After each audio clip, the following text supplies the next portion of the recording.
For many years, people in Britain have been told one simple idea. You might have grown up hearing that this force could stop any threat, that one submarine hidden at sea protects the nation every hour of the year.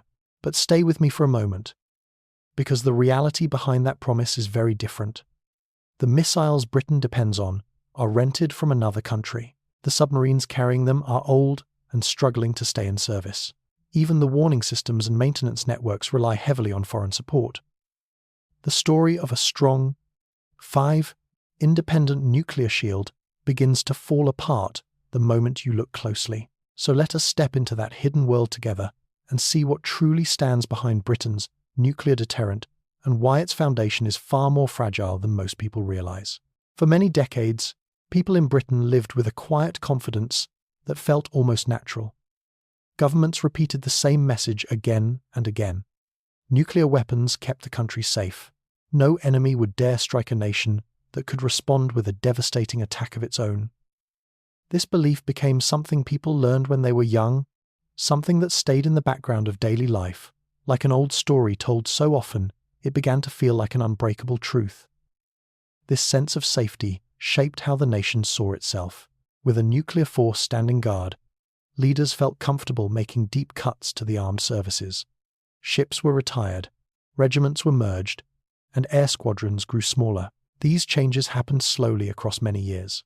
By the time people looked closely, the modern British military had shrunk into a force far smaller than the one that existed in the early years after the Second World War.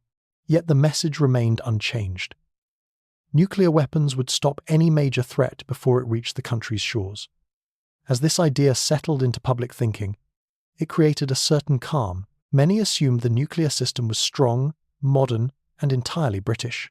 That impression carried a quiet pride, because having such a force suggested independence, authority, and the ability to stand alone if the world ever turned dark. Most people did not question how that system worked.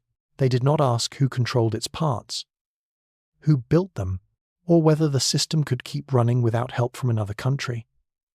They simply trusted that everything was solid, permanent, and ready at a moment's notice. The roots of this belief reached back to the mid-1950s. Britain had tested its own nuclear devices and soon joined a very small group of nations able to produce such weapons. Newspapers described it as a mark of strength and scientific achievement. Politicians spoke of a safe future. At the same time, the memory of earlier wars was still fresh, and many people wanted to believe that a nuclear deterrent would stop those horrors from ever returning. The country accepted the idea easily because it offered comfort after long years of hardship and fear. Over time, this promise became woven into national identity. It shaped how Britain viewed its role in the world. It also shaped how leaders justified difficult choices. When the military shrank, the explanation always followed a familiar pattern. There was no need to worry, they said, because a nuclear strike capability would protect the nation from any great danger. This argument worked well for many years. Few people outside specialized circles had reason to question it. However, beneath the surface, a more fragile reality had already begun to take shape. The nuclear system depended on many layers of equipment, agreements, and support networks.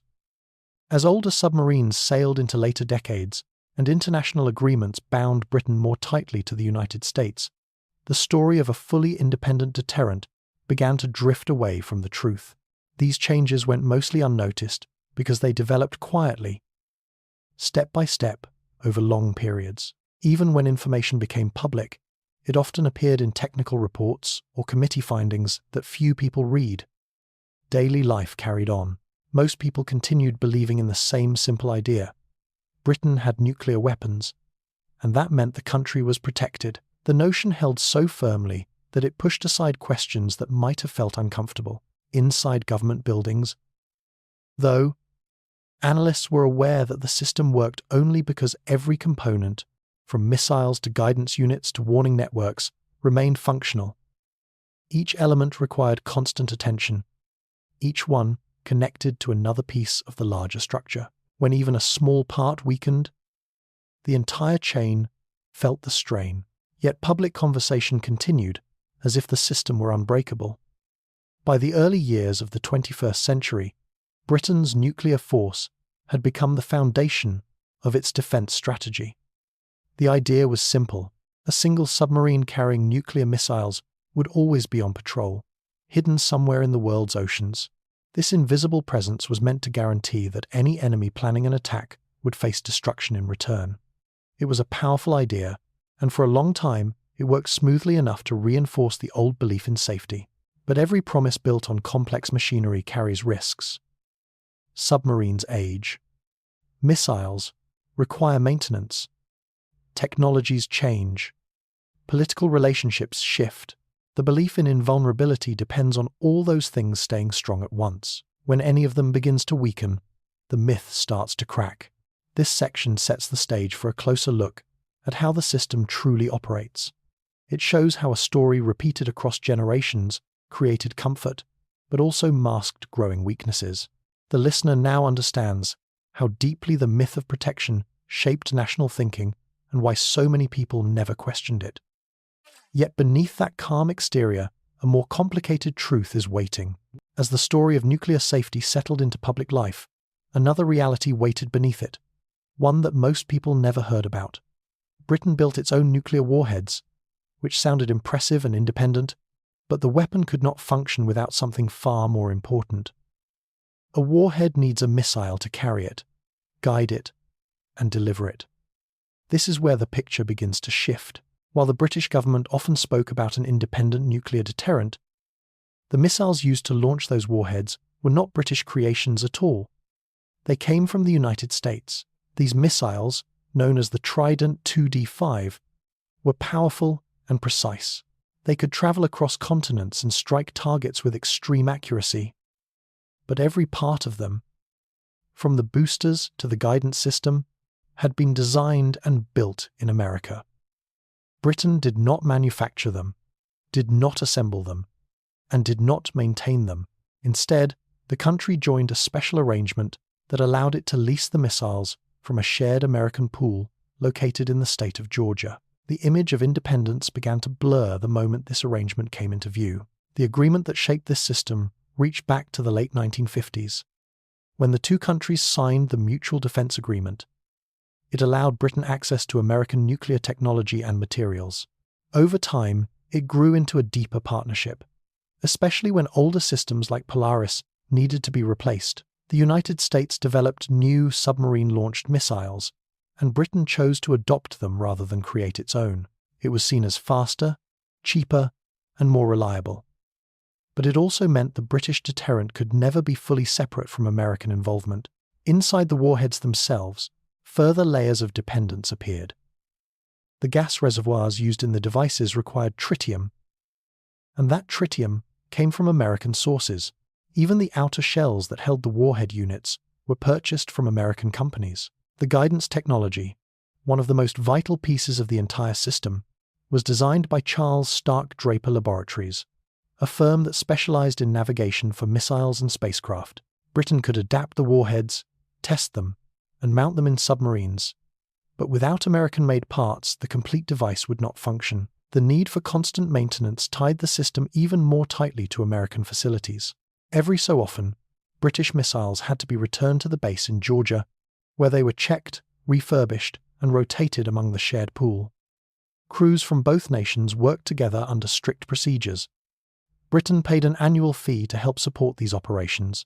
Although the process worked smoothly, it deepened the quiet reality that Britain could not handle the missiles on its own. How independent can a nuclear deterrent truly be if one nation builds the warheads, but another nation supplies and maintains the missiles? The official answer used for decades was that Britain remained in full command of when and how the weapons would be used.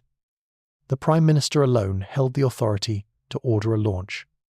That part was true, but authority is only meaningful when the system around it is fully functional. If the missiles require foreign permission to service, refurbish, or replace, the idea of complete independence becomes complicated. The term used by the government was operationally independent. This meant that once a missile was on a British submarine, the United States could not control it, block it, or interfere with its launch sequence. Yet many elements leading up to that moment still required cooperation. Without American support, the missiles would gradually become unusable. Without American technology, the next generation of systems would be difficult or impossible to create. Independence existed on paper, but was limited by the very structure of the weapons. As years passed, a small number of reports began pointing out these contradictions.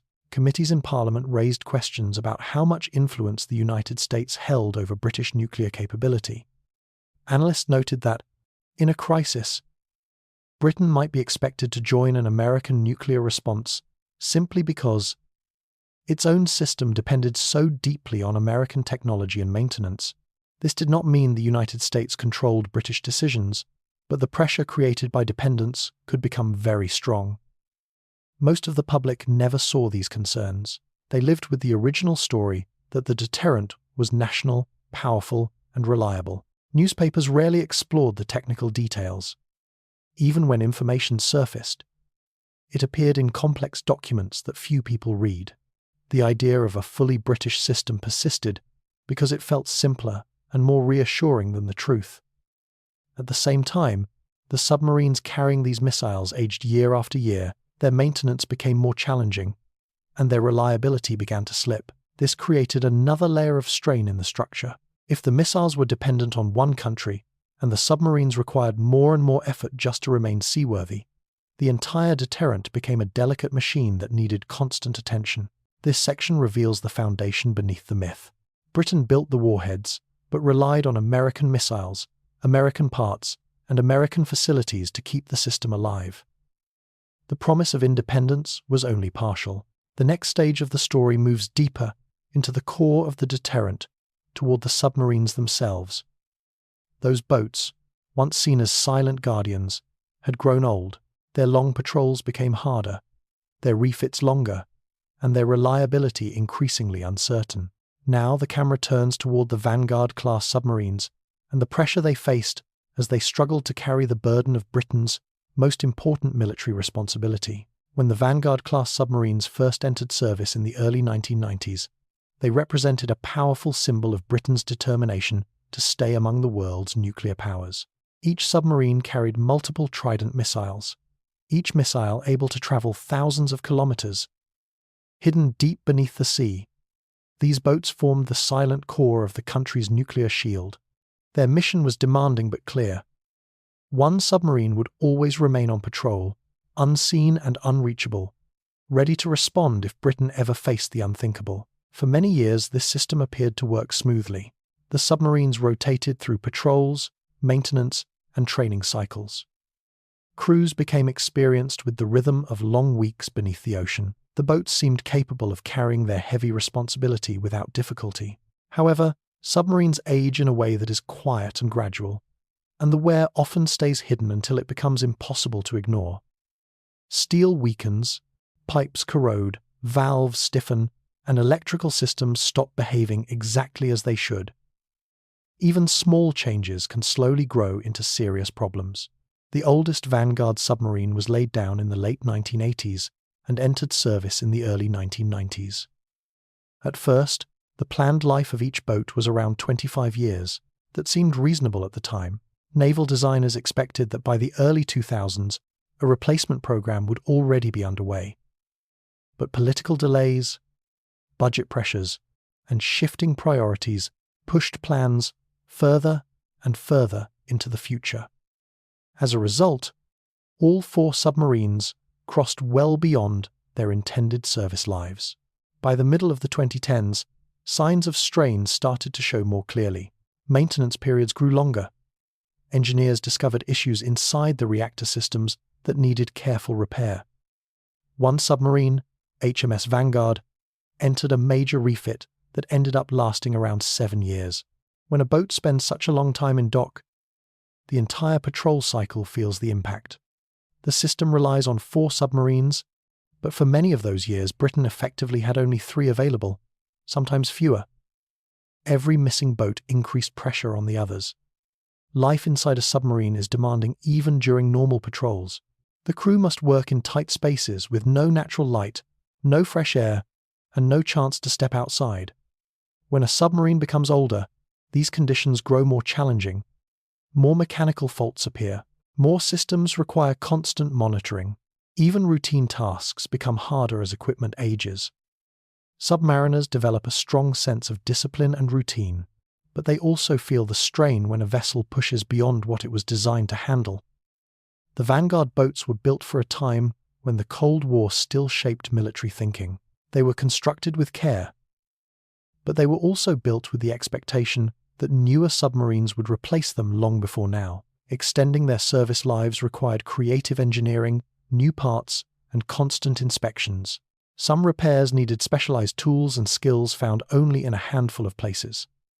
Costs rose year after year, and schedules slipped further as more work became necessary. These problems affected more than the submarines themselves. Each time a boat entered long-term refit, the burden fell on the remaining vessels to maintain continuous patrols. A patrol normally lasted around 3 months, but with fewer submarines available, the rhythm had to stretch. Longer patrols meant longer stretches away from home for crews. The submariners became the human part of a system fighting against rising pressure.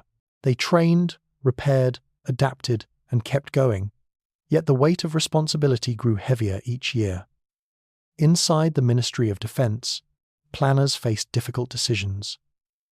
They knew the Vanguard fleet had to remain operational until the next generation of submarines could replace them, but the new class, later named the Dreadnought class, faced its own delays. Construction required modern shipyards, advanced technology, and a workforce large enough to complete the project.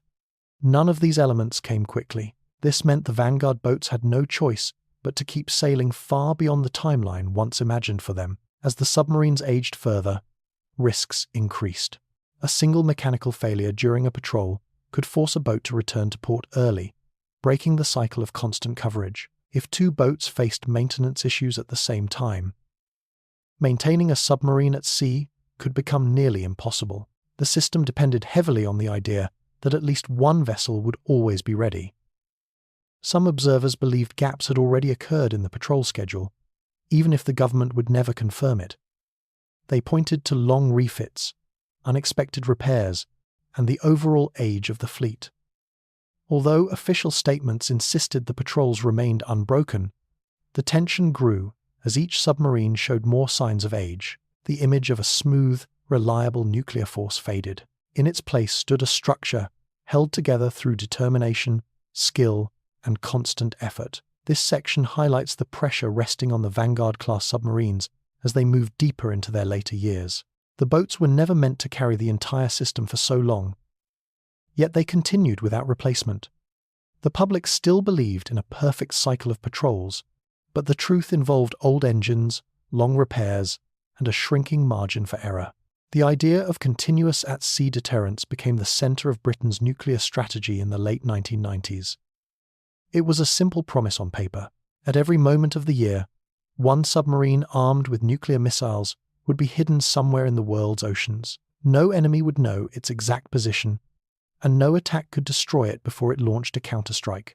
This single fact created the belief that Britain could always respond, no matter what happened on land. People accepted this system as strong and unshakable. But a promise is only as strong as the fleet that sustains it. As the Vanguard boats aged and their maintenance periods grew longer, the entire structure began to feel more fragile. Every submarine that entered a long refit reduced the number of available boats. During the 7-year overhaul of HMS Vanguard, the remaining submarines had to stretch themselves to cover the entire cycle. A patrol that usually lasted 3 months sometimes grew longer. Crews stayed underwater for extended periods, and the pressure on sailors and engineers increased. Maintaining a constant patrol requires the fleet to move in a careful rhythm. One boat on patrol, one preparing, one recovering, one in deeper maintenance. When that rhythm breaks, the system struggles to recover. If only 3 submarines are available, each one must work harder. If 2 are unavailable at the same time, the strain becomes severe. Over time, this delicate balance made it difficult to guarantee that a submarine was always at sea. Even though the government insisted the deterrent remained unbroken, the public heard reassuring messages. But the quiet reality inside naval planning rooms was far less certain. The risk of a gap in patrol coverage carried serious consequences. If an emergency forced a submarine to return early, there needed to be another vessel ready to leave immediately. But older submarines often faced unexpected mechanical issues. A single leak, electrical failure, or reactor concern could ground a boat for days or even weeks. But machines nearing the end of their service life rarely behaved as predictably as newer ones. Beyond the submarines, Britain relied heavily on a complex web of early warning systems to detect nuclear threats. Part of this network involved satellites. But those satellites did not all belong to Britain.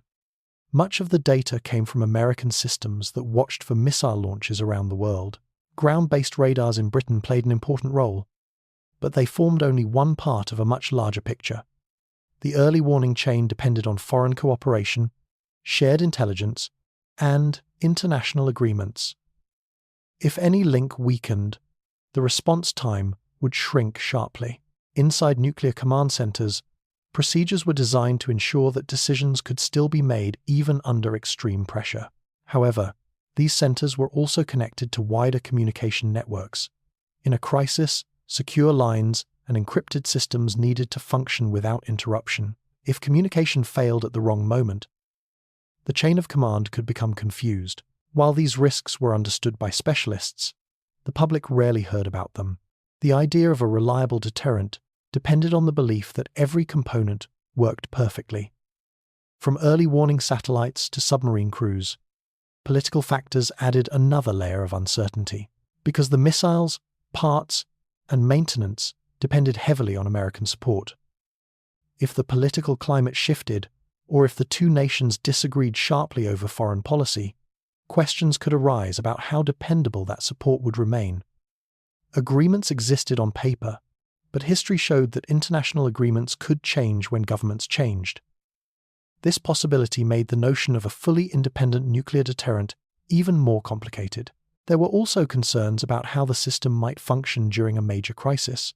If early warning information came primarily from American satellites, and if the missiles required regular servicing in American facilities, Britain found itself tied to an ally in ways that limited its freedom of action. A parliamentary committee once suggested that Britain might feel pressured to take part in an American nuclear strike simply because refusing could be politically difficult during a moment of extreme tension. Britain kept the authority to launch its own weapons, but the surrounding structure made that authority less independent than it appeared. While officials reassured the public that nothing had gone wrong, observers noticed signs of strain. Delays in refits, rising repair costs, and long maintenance periods hinted that the system was under pressure. Reports suggested that at times only 2 submarines were fully operational. In such moments, even a minor technical issue could threaten the promise of constant patrols. Although government statements remained firm, many believed that gaps in coverage had quietly occurred. Meanwhile, crews continued to train and sail because the system left them no choice. They worked through long patrols on aging submarines, trusting their skills and hoping the machinery would hold together. Their dedication kept the deterrent alive, but dedication alone could not fix the structural weaknesses that had grown across the entire system. The submarines were old. The missiles were leased. The warning network depended on foreign support, yet the public story remained focused on confidence and strength. As the pressure on the Vanguard submarines grew, Britain faced a difficult choice. The country could retire the aging boats and risk losing its nuclear shield, or it could build a completely new class of submarines to carry the deterrent into the future. The decision was made in the early years of the 2010s. A new fleet would be created, larger and more advanced, with improved reactors and updated technology. But while the idea sounded confident, the road to completion turned out to be long, expensive, and filled with uncertainty. Building a nuclear submarine requires thousands of workers, massive shipyard facilities, and technologies that are among the most complex in the world. Everything inside the vessel must function in extreme conditions. The reactor cannot fail. The control systems cannot freeze or flicker. The hull must survive enormous pressure for decades underwater. Even the cables and pipes must be built to last. When the Dreadnought program began, these demands created immediate challenges. There were not enough experienced engineers, and certain sectors of the shipbuilding industry had shrunk after years of reduced orders. Training new workers took time, and older specialists were nearing retirement. Costs rose quickly. Early estimates predicted a certain amount, but as plans expanded and raw materials became more expensive, the total grew far beyond those early figures. The program soon reached over £40 billion, and even that number continued to shift as new requirements appeared. Each delay added more cost. Each new piece of technology introduced new problems to solve. The schedule moved further into the future. The completion dates began, slipping toward the early 1930s, then the mid-1930s for full readiness. This created a dangerous window. The old Vanguard submarines had to keep operating, while the new dreadnoughts were still under construction. Engineers did their best to extend the life of the Vanguard fleet, but extending a submarine's service life is not simple. Every extra year increases the chance of unexpected faults. Each long patrol adds strain to machinery already decades old. Submariners continued their work with discipline, but they felt the growing uncertainty. When equipment is old, a routine moment can suddenly turn into a technical emergency. Everyone understood that the margin for error had become very narrow. Britain now faced a decade where the entire nuclear deterrent rested on submarines approaching 40 years of age. Keeping them seaworthy required constant maintenance, new parts, and rapid repairs whenever something broke. Some repairs needed tools no longer widely produced. Others required custom-made components. Dockyards grew busier and more crowded as technicians rushed to keep the boats running. Even when a submarine returned to service after a long refit, it often carried restrictions or newly added monitoring systems because certain parts would need even more attention on the next patrol. At the same time, global tensions increased. New powers developed long-range missiles. Cyber threats grew stronger. Nations improved their ability to track submarines. The oceans were no longer as secret as they once were. Underwater drones, advanced sonar, and satellite networks created new risks. If an adversary ever learned where Britain's last operational submarine was hiding, the entire concept of deterrence could face its greatest test. The system depended on secrecy, but secrecy became harder to protect with every leap in detection technology. Beyond the technical issues, there were political ones. Funding the Dreadnought program required long-term commitment from multiple governments. Elections could shift priorities. Economic struggles could pressure leaders to delay spending or reduce budgets. Critics questioned whether nuclear weapons were still necessary in a world facing environmental challenges, cyber warfare, and rising public spending needs. Supporters argued that giving up the deterrent would leave Britain exposed. Both sides understood the stakes, but the debate created uncertainty along the path toward the new fleet. Inside military planning rooms, officers tried to prepare for every scenario. They studied ways to keep old submarines running safely. They built schedules around repairs and stretches of heavy use. They trained crews for missions that lasted longer than expected. They also monitored the progress of the Dreadnought program, hoping it would stay on track. Yet even with careful planning, the uncomfortable truth remained. There was no backup plan. If a major fault appeared in the Vanguard fleet before the new submarines were ready, the entire deterrent could face disruption. Engineers and shipbuilders pushed forward, determined to deliver the next generation of submarines. But even with strong effort, complex projects rarely move smoothly. Every new system required testing. Every new design needed validation. Even a small error on a blueprint could cause months of delays.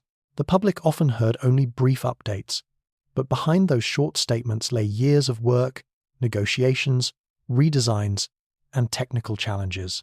The Dreadnought program moved forward, but it moved slower than anyone hoped. As this slow advance continued, the weight on the Vanguard fleet increased further. A single accident, mechanical breakdown, or unexpected failure could threaten the cycle meant to keep a submarine at sea at all times. The idea of an invisible guardian began to feel less like a certainty and more like a hope. Britain was entering a long stretch where everything depended on 4 elderly submarines holding together long enough for their replacements to arrive. By the time the Dreadnought program was underway, the public picture of Britain as a strong nuclear power remained mostly unchanged. Many people still believed the country held full control over its nuclear weapons, that it could act independently, and that its deterrent stood firm no matter what happened in the wider world. The image was powerful and comforting, built over many decades. The submarines carrying them were aging. The early warning network depended on foreign cooperation. Every part of the deterrent showed signs of strain. Understanding this fragility begins with something simple. A nuclear deterrent is not just a warhead or a missile. It is a complete chain of systems. If even one link fails, the entire chain becomes weaker. The warheads may be British-made, but without the American Trident missiles, they cannot reach their targets. The submarines may be controlled by British crews, but without constant maintenance, they cannot stay underwater for long patrols. The early warning satellites may detect threats, but many of those satellites belong to the United States. The command centers may issue orders, but they depend on secure communications that must function perfectly under pressure. Each part requires the others. The more closely these pieces are examined, the clearer the limits of Britain's independence become. The government insists that only the Prime Minister can authorize a nuclear strike, and that is true, but authority is not the same as capability. Even with full political control, the ability to launch relies on foreign technology, foreign maintenance, and foreign intelligence networks. If relations between nations shifted, or if political disagreements grew severe, the support that keeps the missiles and systems functional could become uncertain. Agreements written on paper do not guarantee cooperation during every crisis. Parliamentary committees studied this reality many times. One report in the mid-2000s suggested that Britain might feel strong pressure to join a United States nuclear response in a major emergency, simply because the systems were so closely connected. Another raised doubts about whether Britain could operate its deterrent entirely alone if the United States ever withdrew technical support. These concerns did not reach most of the public, but they shaped the conversations inside government buildings, where officials understood how delicate the structure had become. Meanwhile, the global situation continued to evolve. New nations developed advanced missile programs. Countries invested in long-range detection systems that made the oceans less safe for submarines. Cyber threats targeted military infrastructure. The clear lines of the Cold War had faded, replaced by a world where threats came from many directions at once. Britain's deterrent rested on submarines built in a different era, when such dangers were imagined very differently. Modern challenges required modern tools, but those tools were still under construction. Inside the Navy, crews carried out their missions with determination. They trained on old equipment, learned to recognize signs of mechanical strain, and trusted their experience during long months beneath the sea. Their work kept the deterrent alive during years when the system grew weaker.